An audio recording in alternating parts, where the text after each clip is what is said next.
what, listeners? Sometimes I think that whenever we talk about growth, we always think about launch graphs and OKRs and profits and numbers, statistics, and all that.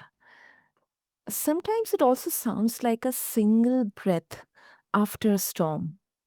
Now, today, for this episode of Cosmic Confluence, we are going to explore something very different, where the worlds of business and cosmos meet, the spiritual world and business meets. And we are going to explore with a guest who rebuilt her path from the inside out. Now, just imagine, from New York hustle and then a theater company built on grit, to an unexpected awakening after Hurricane Sandy, to living with vitiligo and choosing presence over performance. My guest since led global retreats, and she has launched the Shine membership, and she has also authored a beautiful book, Shine On and Off the Mat. So, listeners, this conversation isn't about the perfect, fluff conditions. It is about how we move when the ground shifts, how we hold up when everything around us, everyone around us, is not in our favor, how we breathe when the metrics don't, and how courage practiced daily can scale a life and a business as well. So, listeners, I'm your host, Sana. This is Cosmic Confluence, and just take a breath with us and let's begin and meet my incredible guest, Veronique Ory. So, Veronique, welcome to the show. And as always, it is such an honor to have you with us again. Oh, thank you so much, Sana. So happy to be here with you.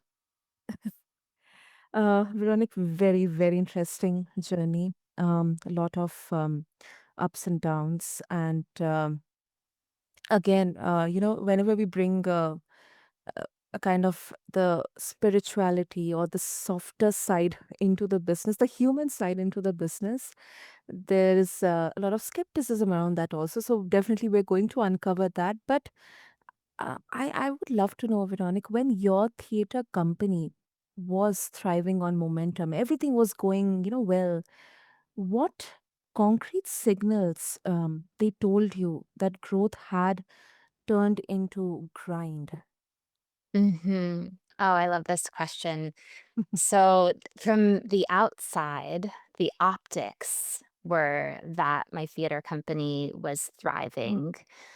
I started my nonprofit when I was 22 years old, and I always had a tremendous amount of drive from as early as I can remember of wanting to really be a creator. And I didn't want to wait until the phone would ring. And so, oftentimes, as an artist, you feel like you don't have any power because you have to audition, you have to take meetings with casting mm, directors or producers, and it's really up to them whether you get hired or not. And so, very early on, I decided I wasn't going to wait for the phone to ring. I would produce my own productions and give myself and people who I regard and believe are very talented, that we would have a place to have this creative outlet all the time. And over the mm, years, the production size definitely grew. And it was very challenging because, even still, because the rent was so expensive, I was often asking people to volunteer. It was really tremendous how many people said yes to doing an entire performance for, I think at the time I was offering just the equivalent of whatever the gas would be for the performances, so maybe $8 a week or something. It was really, really low. But people had side hustles. That it wasn't like this was all they were doing for work. So I really relied on people to volunteer, and it mm, was I could feel like the threshold of that model had Mm, a ceiling because I certainly wanted to feel like I was actually thriving in terms of creative outlet, but then also financially because we live in a world where we've agreed this is the way that we we handle energy exchange to be able to pay for housing and food and all of these things. And so what ended up happening was I felt like I hit the ceiling of that availability in Los Angeles, and then I mm, moved to New York, where I felt like, okay, this is the city where New York can actually thrive. This is the home of Broadway, right? And mm, so I started to get some grants from the city. I started to develop more financial donations from angels and things like this. But it mm, still wasn't enough. When you look at a budget of any theater company or really any nonprofit and maybe really any company, right? There's so many lines of that budget that make up the operations of the entire company. And so, you might hear like, "Oh, wow, they received $10,000 or, whatever mm, it is." And it seems like a lot, but when you look at all of the different budget lines, it really barely yeah. scratches the surface. And Mm, so I started to feel like unless I was able to tap into a network to get this next level of grants, this next level of angel donors, like I really couldn't continue to operate in this way because it's such an expensive city to live in. Arguably, New York City is mm, one of the most expensive cities in the world. yeah. And so, everyone is just stretched so thin, working multiple jobs, and then what would happen is then I would have people agree to do something on the production, but then they would get a better offer and then they would leave. So it became very stressful to be an operation where it felt like everything felt really unstable. And Mm, so I just share that because I think it's so important. We can only know what we know. And from the outside, it may look like a company is thriving or that a person is thriving, but we really never know what's going on below the surface. I totally understand that, Veronica. Totally understand that because um, this is something not from a uh, you know business or founding perspective, but from even having that super busy professional life, just to kind of survive, make yourself survive, and just make yourself go through the day and then settle down, sleep. That, kind of robotic mode of life. Mhm. I have gone through, but then also, especially when we talk about entrepreneurs and founders, Veronic, it's kind of, people would say that you have chosen this path. You're creating something and you have kind of signed for this. Mhm. So it is inevitable. And if you are not choosing this and um, it is getting stressful for you, then maybe it is not for you. Some kind of judgment is there. So did you encounter any kind of argument or opinion from anyone, or maybe from yourself as well, from your inner critique? Mm, I think what happens is, I mean, it's so hard. I think there's this trifecta of what can either support us or be completely debilitating. And that's the combination of expectation, Mm, judgments, and comparison. mm, And so when we're looking at what other people are doing, it's so easy to do with social media, any mm. article or, people you meet, everyone loves to have an opinion about all of the things, right? And Yeah. so based on that, right, we might be, different levels of aware of our own bias, our own Mm, expectations that we have for ourselves.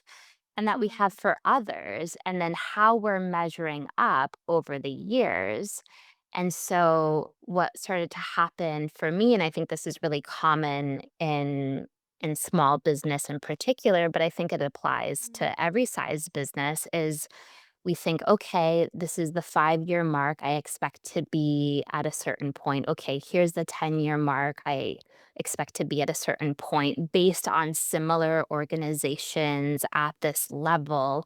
How do I measure up? Am I on path or am I off path? And what am I doing right? What am I doing wrong? And as I was approaching that 17-year mark of my theater company, and, like you had said, in a lot of ways, we were thriving. That was our Mhm. biggest season to date. There were the most amount of productions, the most amount of support. And there were Mhm. things that were happening behind the scenes where I could feel like, um, when you snag a sweater and a Yeah. piece kind of comes out and you think, "Oh, let me just take this," and then slowly you're sort of unraveling the whole Yeah. sweater. Yes.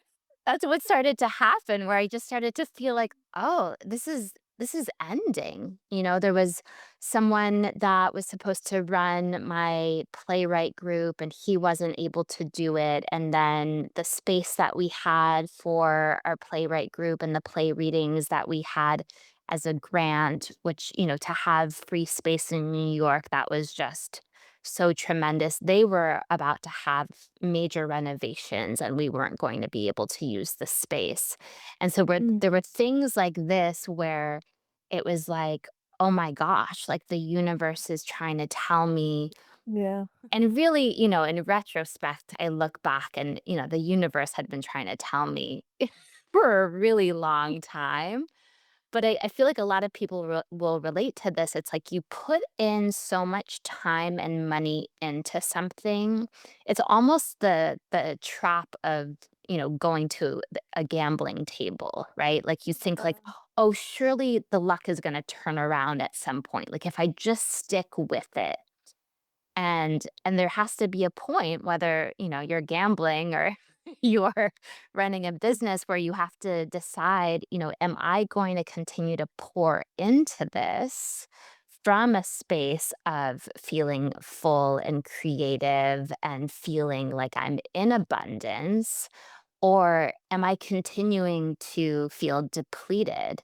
And, I Mhm. definitely kept feeling like I was hitting my head against a brick wall. I felt like I was trying to sew a quilt out of, very small donations to try to make up this, very large amount that I was needing to make to be able to cover everyone's fees and the expenses. And um, at a certain point, I think just getting really tactile with, does this feel, and I feel like this is just a really good metric tool, whether Mhm. it's work, a relationship, a conversation, a yoga pose. It can be attributed to anything. Like, does this feel constricting or does this feel expanding? Do I feel like I'm like in my stomach, like clutching and like holding on for dear life? Or do I feel like I'm in flow where maybe it's not necessarily easy, but I'm Mhm. able to navigate it in a way where I feel like I have that sense of authenticity that is carrying me through, right? And I think that the So authenticity is a really important point to it, because sometimes I think when we pour into something and it's not working, there could be these exterior people that are putting their opinion on it, whether, your Mhm. parents really wanted you to do this, or like a mentor from school, or maybe, from a young age, everyone, saw that you were really good at this and they kept saying, Mhm. like, oh, yes, you should do this. And it's like, are you feeling like you're doing this because you should, or does it actually light you up? Does it bring you joy? Does it feel like it's in alignment with what you feel like your true soul's purpose is? Well, that's beautifully said. Very, very well said, Veronique. Thank I completely understand that. Completely understand that. And I think that is something that have to we understand it, inside out. And for that, I think before even action, awareness, that awakening of yourself you. is required, needed. It can be just a single moment or an epiphany or maybe a series of moments. Um, so, coming to the moment, Veronica, in the last conversation on the mindful journey, we talked about that moment. But then also, along with, working on yourself and bringing shine on and off mat into reality, it also, I think, cracked something open for you from a business perspective. So, what decision, like, in the business sense, you have made since then that is directly traceable to that moment? Or Yes. yeah. I think this is a really important conversation because I think the old model is you go to school for something, whether it's, Mhm. a traditional school or some kind of trade school, or maybe you take a course and you think, okay, so this is the path, right? You like Mhm. outline it. You might have certain pillars or markers that you're following. But in actuality, it can look so many different ways. And so Mm. when I shifted from acting, producing to teaching yoga, the core of it has always been there. And that was instilled from as long as I can remember, when I was 5 years old in my grandparents' living room, and Oh. they invited me to do a show for them. So my grandfather had an Elvis Presley microphone that he connected Oh, to a double cassette tape deck, okay. and I sang and I danced, and my grandparents and my parents were there, and everyone was laughing, and then we would share stories, and I just loved how everyone felt like it. The thing that keeps coming through is this is the original model of human beings coming together in a circle around the fire, where we would gather and communities would come together and we would share stories.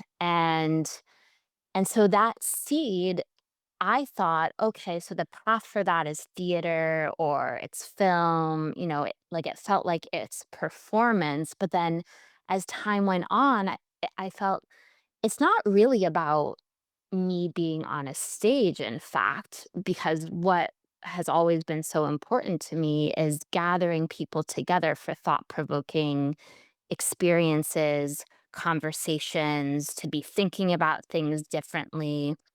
And Mm. so in the yoga practice, certainly the philosophy, the way that we think about something, it connects to our words, to our actions. The way that we are in a shape on the yoga mat is very much mirrored in the way that we are in our relationships.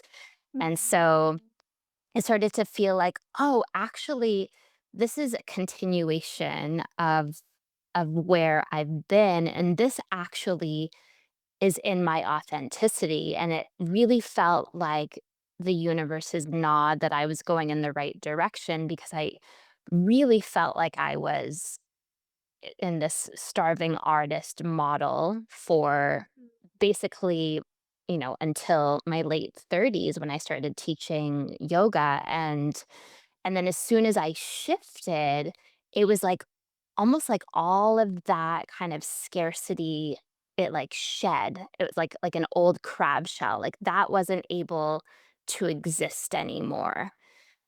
And because it very much shifted to being in the upliftment of Mhm. everyone through these meaningful experiences, I really do believe, and I've seen this for myself, I've seen this for clients, for friends, that when we are in alignment with our authenticity, our purpose, when we're of service, then the universe really does conspire to help us, support us, and bring that prosperity in really, really meaningful ways.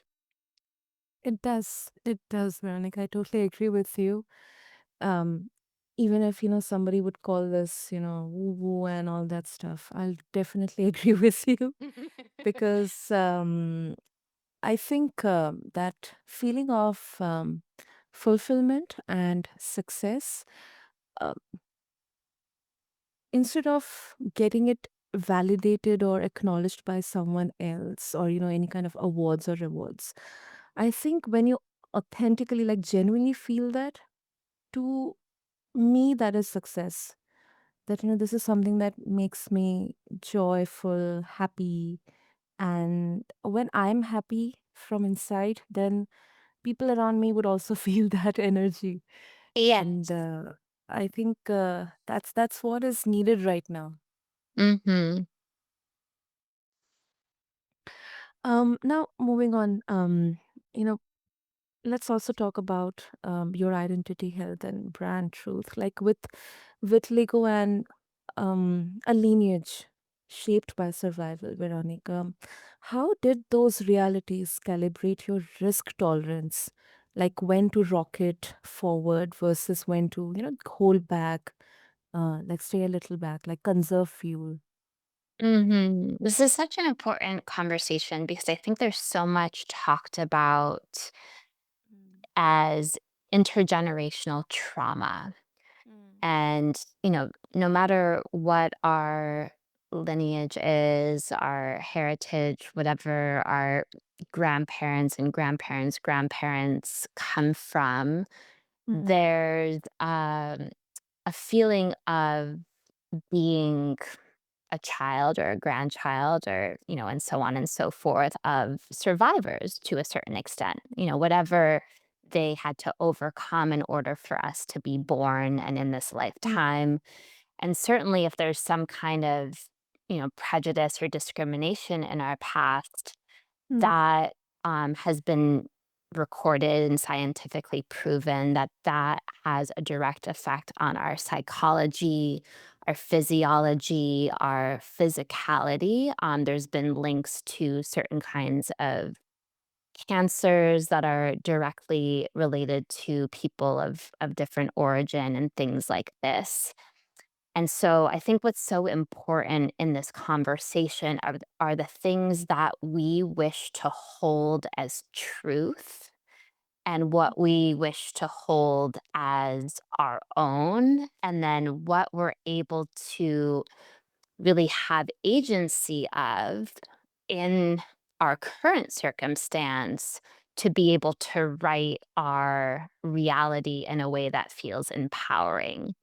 And so it would be very easy to, walk around with the chip on the shoulder and tell the story of coming from a line of oppression or prejudice or I've definitely told the story for many years of just the it actually, like, it brings chills to me every time I think mhm, about my grandmother and her mother. They were sent to the gas chamber, and on that day, they were broken, and so their lives were spared, and they got transferred to a different camp, and then, fast forward, my grandparents, they got married, they had a child. My father was born in Hungary, and then when he was 10 years old, they mm, fled on a boat with nothing but the clothes on their back, and they immigrated to Montreal,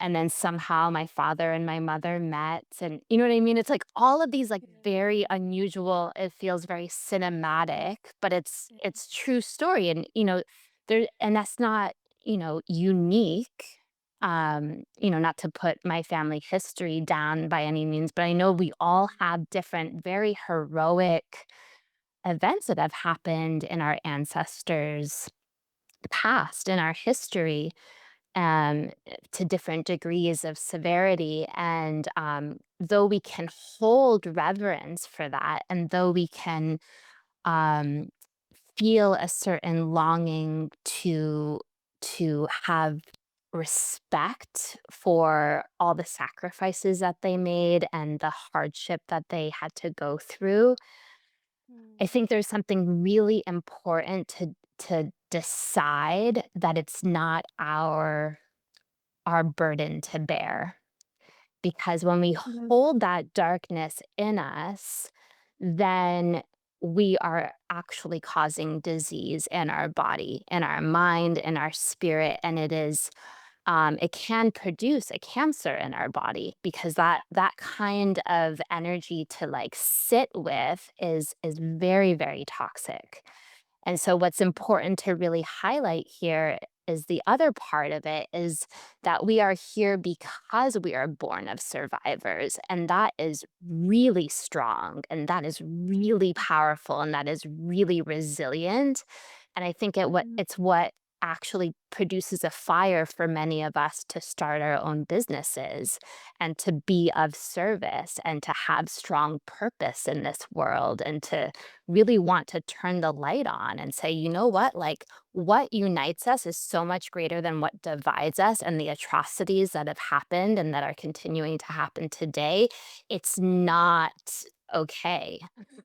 And you know what I mean? So and not to ignore what's happening, I'm not saying that at all, but just like really, really 2 feet on the ground, shoulders back, like being in the strength of being able to live this life because it is definitely not a given. absolutely. I think this has to be the most powerful, the most empowering takeaway from this conversation, Veronique. Like universe, uh, there are different theories. Scientists, they have created different, like brought up different theories on how the universe is originated, uh, whether all we are actually in the universe, or maybe the entire universe is in a black hole.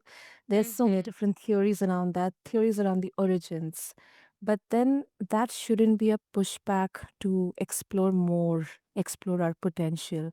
So likewise, um whatever maybe, um the past, or when it comes to ancestral or generational origins, or maybe trauma or anything, I think the most important point that you mentioned, Veronica, is that we are not here to carry that burden. Mhm. So I really, really love that. I really connect with that, and I hope our listeners would also, um, especially with the challenging times that we are having. So I think that's a very smart way to also blend into the business here. Um, and also, before we wrap up, Veronica, like moving from survival mode to empowerment, um, which particular aspect, because we're also blending business here, and we are into discussing around yoga and then the wellness industry here, which hype or trend or aspect in wellness marketing do you refuse to enter, even if it spikes short term conversions? Oh gosh. Oh, oh, this is, I mean, it's so controversial, and there's, Yeah. just been so much conversation about the cultural appropriation, and Mm. there's been um just so much I don't know if this is appropriate to say, but it just feels like almost like a Disney version of the yoga space where it just feels very commercial, you know what I mean? Yeah, I And understand. and it just it it breaks my heart. I can't bear to be near it, around it. Um I I believe that there's so much to be in deep honor of, and Mhm. just to be really in the humility and the respect on where yoga comes from, and and having the privilege to practice, and really honoring its roots. And Mm, I think, um, this can be very touchy, when mm, it's become so commercialized in the western part of the world. And so just really, yeah, I'm very cognizant on spaces that I'll enter. I think you know what I'm trying to say. Yeah, yeah. it's really important, to, you know, and in this conversation of business, right? I think there's, I've received messages in the past, Mm. receiving critique for charging for services. Okay. And, yeah. And what's so wild is, like, you would never say that if, like, you wouldn't, go into the grocery store and say, "How dare you charge for this food?" It's like, if someone is choosing to provide a service, then really it's energy exchange, Mm, and that you want that energy exchange to feel like it's equanimous, that it's equal. And, mm, sometimes I'll have a trade. I have a client where she's a painter, and I'll ask for an art piece and we trade oh, sessions. There have been instances where, I've volunteered, I've, done work with children and different neighborhoods and different outreach for mm, different causes. And then I also, live in a world where I have, uh, you know, rent, and I would like to eat sometimes, you know? And so, I think it's important to recognize, with holding respect for where something comes from, that we mm, also want to thrive. And that means that all of us are meant to thrive. And I think that that's such an important piece to really highlight, that just because one person is thriving doesn't mean that you can't. And I feel like this is actually a really important tie-in with business and yoga. It's, mm, if you see someone in a shape that's very impressive, or you see someone that's earning something that's very impressive, or they've, expanded their businesses to multiple locations, they're, by all optics, mm, expanding their business in the way that you wish to, please see that as inspiring, because if they can do it, it means that it's possible, right? If this person over here can stand on their hands, then they're showing to you that that's possible. And with practice, exactly. you probably can too, right?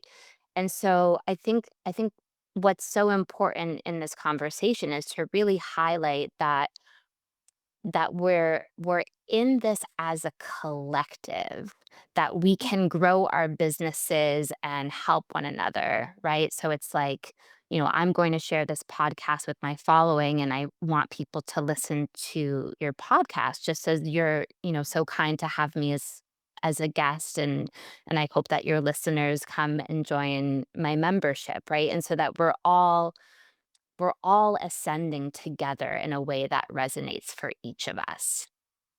exactly. Exactly. And I think this is not a recent phenomenon that people would say, "Why should I pay for this? Why should I pay for that?" Civilizations have been built on trading. We have natural phenomena which are dedicated to trading. We have seen so many civilizations interacting on trading. So uh, either it is through kind, or it is through cash, it is through money, or it is through value or contribution. So I think it's definitely a collective effort in there. And yeah, and I really, really love that the point that you made, Veronica here. Very responsible. Thank you. Oh, superb, superb. I think this has been such a heartfelt and very intelligent discussion. Um, and I think this is more than enough to silence all the skeptics and critics out there who would say that, there is no place for spirituality or alignment or fulfillment or joy in business. So thank you so much, Veronique, for this brilliant conversation. And of course, if our listeners, they would like to connect with you and explore more about your Shine community and your book as well, what would be the easiest way? Yes, thank you. I would love for you to visit my website. It's yogawithveronique.com. You can learn about my book and my membership, upcoming retreats, and you can also connect with me on Instagram at Veronique Ory, where I share different practices of inspiration. And I would love to be in conversation. So feel free to message me any reflections that you have from this podcast. I would love to be in these thought provoking conversations going forward. Definitely. So, listeners, I'll have all these details in the show notes for every one of you. So, just refer to them along with this episode on whichever platform you listen to your podcast to. And if I can summarize from this, um, it's going to be a bit of metaphorical here, but growth isn't louder rockets, it is cleaner navigation. And today, in this conversation, we mapped breadth to budgets, values to velocity, and boundaries to sustainable flight. So, if I can say from my end, before the day resets, pick one action, like name your North Star. Um, Take out some time for one honest breath and choose one promise you'll still stand by a year from now. Not the new year one, but a genuine, authentic promise to yourself. Until then, I'm Sana. This has been Cosmic Confluence. And thank you so much to everyone for tuning into this episode.